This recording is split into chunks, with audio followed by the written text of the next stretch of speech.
James was enjoying his life on the island of Sodor, but he still had a lot to learn.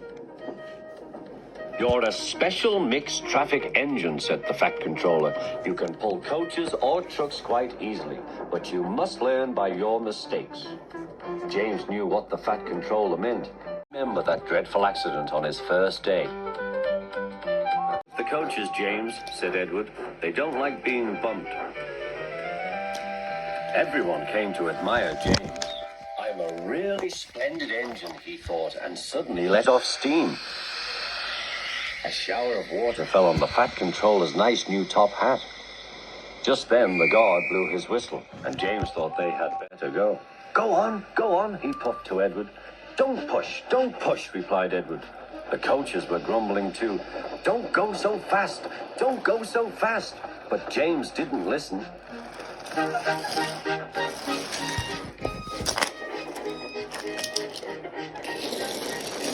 at last they stopped at the next station, 2 coaches were beyond the platform.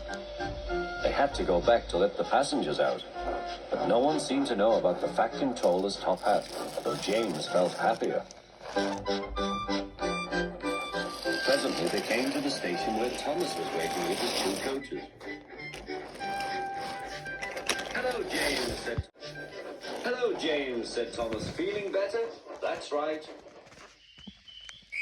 Oh, that's my guard's whistle. I must go. I don't know what the Fat Controller would do without me to run this branch line. And he puffed off importantly. Edward and James passed the field where James had had his accident. The fence was mended and the cows were back again.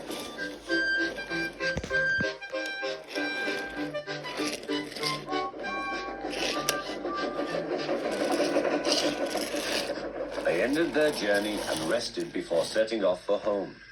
James was still wondering what the Fat Controller would have to say about his top hat.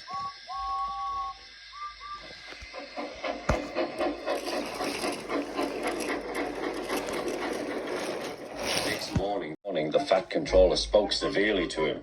If you can't behave, I shall take away your red coat and have you painted blue. James didn't like that at all. It was very rough with the grumbling coaches as he brought them to the platform. Don't talk, come on, he called to them. Gordon never has to fetch his own coaches, he thought to himself, and he's only painted blue. To make James even more cross, this time no one came near him. I'll show them, he thought. They think Gordon's the only engine who can pull coaches.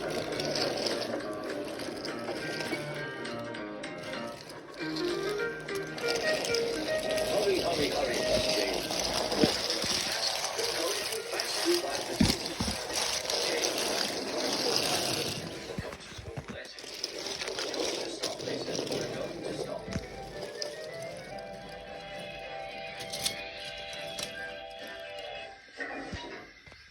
What's the matter? James asked his driver. The brakes are hard on. Leak in the pipe, most likely. You've banged the coaches enough to make a leak in anything.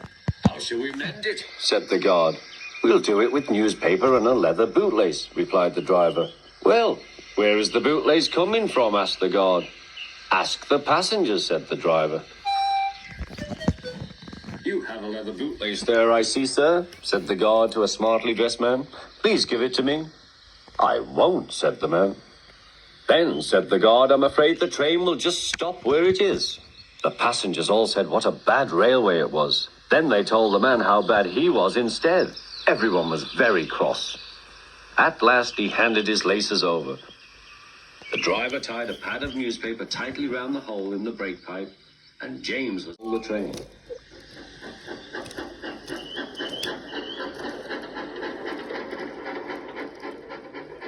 But he was a sadder and wiser James, and took care never to bump coaches again.